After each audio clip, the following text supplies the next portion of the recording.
많은 것들과의 관계. 아이의 창의성을 키우려면 뭘 가르쳐야 하죠? 추천할 만한 교육센터가 있나요? 창의성은 절대로 아이에게 무언가를 주입하는 식의 교육으로 기를 수 없습니다. 오히려 교육이라는 명목으로 아이들의 창의성 개발을 저해할 확률이 더 높습니다. 자신의 인생을 스스로 개척하고 진정한 창의성을 펼치면서 사는 아이가 되길 바란다면 많은 것들과 관계를 맺을 수 있도록 도와주어야 합니다. 출처 이어서는 지금 시작하는 생각 인문학 중에서 창의성은 비어있는 공간에서 싹트는 것이 아닙니다. 오히려 다양한 경험과 만남 속에서 자라나는 살아있는 생명과 같습니다. 많은 부모님들이 아이의 창의성을 키우기 위해 특별한 프로그램을 찾고 유명한 학원을 알아보고 값비싼 교육 과정에 투자합니다. 하지만 진정한 창의성은 그렇게 만들어지는 것이 아닙니다. 창의성은 아이가 세상과 맺는 수많은 관계 속에서 자연스럽게 꽃피는 것입니다. 여러분의 아이가 다양한 사람들을 만나고 여러 가지 경험을 하고 많은 것들과 자유롭게 소통할 수 있도록 기회를 제공해 주시기 바랍니다.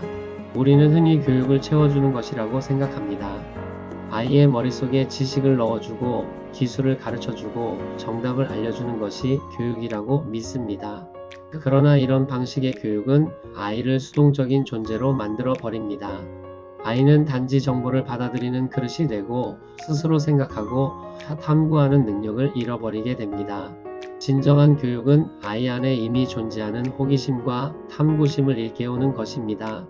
아이가 스스로 질문하고 스스로 답을 찾아가고 스스로 세상을 이해해 가도록 돕는 것입니다. 여러분은 아이에게 정답을 주기보다는 질문할 수 있는 용기를 주시기 바랍니다. 관계는 창의성의 가장 중요한 토양입니다. 아이가 자연과 관계를 맺을 때 그는 생명의 신비를 배웁니다. 나무가 자라는 모습을 보고 개미가 먹이를 나르는 장면을 관찰하고 구름이 변화하는 것을 바라보면서 아이는 세상의 원리를 깨닫습니다. 아이가 책과 관계를 맺을 때 그는 다른 시간, 다른 공간, 다른 사람의 삶을 경험합니다. 아이가 예술과 관계를 맺을 때 그는 자신의 감정을 표현하는 법을 배웁니다. 아이가 사람들과 관계를 맺을 때 그는 공감과 소통의 힘을 얻습니다. 이 모든 관계가 쌓여서 아이만의 독특한 창의성이 만들어지는 것입니다. 여러분의 아이가 다양한 관계를 경험할 수 있도록 문을 열어주시기 바랍니다. 많은 부모님들이 아이를 보호하려는 마음에 세상과의 접촉을 제한합니다. 위험한 것, 불필요한 것, 시간 낭비라고 생각되는 것들로부터 아이를 차단합니다. 그러나 이런 과보호는 오히려 아이의 성장을 막는 장애물이 됩니다. 아이는 실패를 경험해야 합니다. 좌절도 맛보아야 하고 혼란스러움도 느껴야 합니다. 그 과정에서 아이는 문제를 해결하는 법을 배우고 역경을 이겨내는 힘을 기릅니다. 창의성은 완벽하게 통제된 환경에서는 자랄 수 없습니다. 오히려 예측할 수 없는 상황, 새로운 도전, 낯선 경험 속에서 더욱 활발하게 발달합니다. 여러분은 아이를 과도하게 보호하기보다는 적절한 수준의 도전을 경험할 수 있도록 지켜봐 주시기 바랍니다.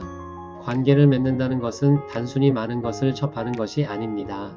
그것은 깊이 있게 연결되는 것을 의미합니다. 아이가 어떤 대상과 진정으로 관계를 맺으려면 시간이 필요합니다. 서두르지 않고 천천히 관찰하고 궁금해하고 탐구하는 시간 말입니다. 요즘 아이들은 너무 바쁩니다.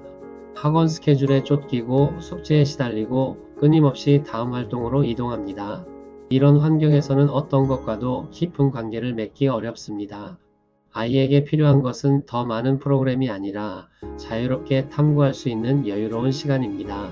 여러분은 아이의 일정표에서 불필요한 것들을 덜어내고 아이가 진정으로 좋아하는 것과 깊이 있는 관계를 맺을 수 있도록 도와주시기 바랍니다. 창의성은 정답을 맞히는 능력이 아닙니다.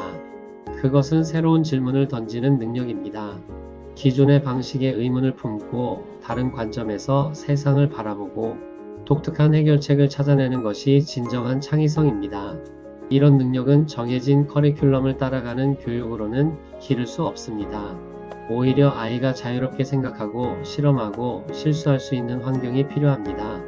아이가 왜? 라고 물을 때 귀찮아하지 마시고 어떻게 하면? 이라고 고민할 때 성급하게 답을 주지 마십시오. 아이 스스로 답을 찾아가는 과정이 바로 창의성을 키우는 가장 좋은 방법입니다. 여러분은 아이의 질문에 함께 궁금해하고 함께 답을 찾아가는 동반자가 되어 주시기 바랍니다. 많은 것들과 관계를 맺는다는 것은 다양성을 경험하는 것입니다. 한 가지 분야에만 집중하는 것이 아니라 과학도 접하고 예술도 경험하고 체육도 즐기고 인문학도 맛보는 것입니다. 이런 다양한 경험들이 서로 연결될 때 새로운 아이디어가 탄생합니다. 역사상 위대한 창의성을 보여준 사람들은 대부분 여러 분야에 관심을 가진 사람들이었습니다. 레오나르도 다빈치는 화가이자 과학자였고 스티브 잡스는 기술과 인문학을 결합했습니다. 창의성은 서로 다른 영역들이 만나는 교차점에서 빛을 발합니다. 여러분은 아이를 한 가지 길로만 몰아가지 말고 다양한 세계를 경험할 수 있도록 넓은 문을 열어주시기 바랍니다. 관계를 통한 배움은 살아있는 배움입니다. 책에서 읽은 지식보다 직접 경험하고 느낀 것이 더 오래 기억에 남습니다. 교실에서 배운 이론보다 실제 상황에서 부딪히며 깨달은 것이 더 깊이 이해됩니다. 아이에게 필요한 것은 더 많은 강의가 아니라 더 많은 경험입니다. 요리를 하면서 과학을 배우고 여행을 하면서 지리를 익히고 대화를 나누면서 소통을 배웁니다. 이런 살아있는 배움이 아이의 마음속에 깊이 뿌리내리고 평생 동안 아이와 함께합니다. 여러분은 아이에게 교과서 속 지식만 주기보다는 세상과 직접 부딪히며 배울 수 있는 기회를 만들어 주시기 바랍니다. 창의적인 아이로 키운다는 것은 결국 자유로운 영혼을 가진 아이로 키운다는 것입니다. 남의 기준에 맞추기보다 자신만의 길을 찾고 정해진 틀에 갇히기보다 새로운 가능성을 탐구하고 두려움에 주저앉기보다 용기 있게 도전하는 아이 말입니다. 이런 아이는 하루아침에 만들어지지 않습니다. 부모가 먼저 고정관념에서 벗어나야 하고 아이를 있는 그대로 존중해야 하고 아이의 선택을 믿어주어야 합니다. 때로는 실패하더라도 때로는 돌아가더라도 그것이 아이만의 길이라면 기다려 주어야 합니다. 여러분은 아이를 여러분이 원하는 모습으로 만들려 하지 말고 아이 안에 있는 독특한 가능성이 꽃피도록 도와주시기 바랍니다. 진정한 창의성은 하나님께서 우리 각자에게 주신 고유한 재능을 발견하고 발전시키는 것입니다. 모든 아이는 하나님의 형상대로 창조된 귀한 존재이며 각자에게 주어진 특별한 은사가 있습니다.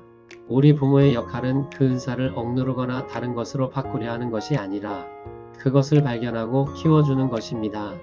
아이가 하나님께서 주신 재능을 마음껏 펼치며 세상을 아름답게 만드는 사람으로 자라나도록 격려해 주십시오. 여러분은 아이를 세상의 기준으로 평가하지 말고 하나님께서 보시는 눈으로 바라보며 사랑으로 키워주시기 바랍니다.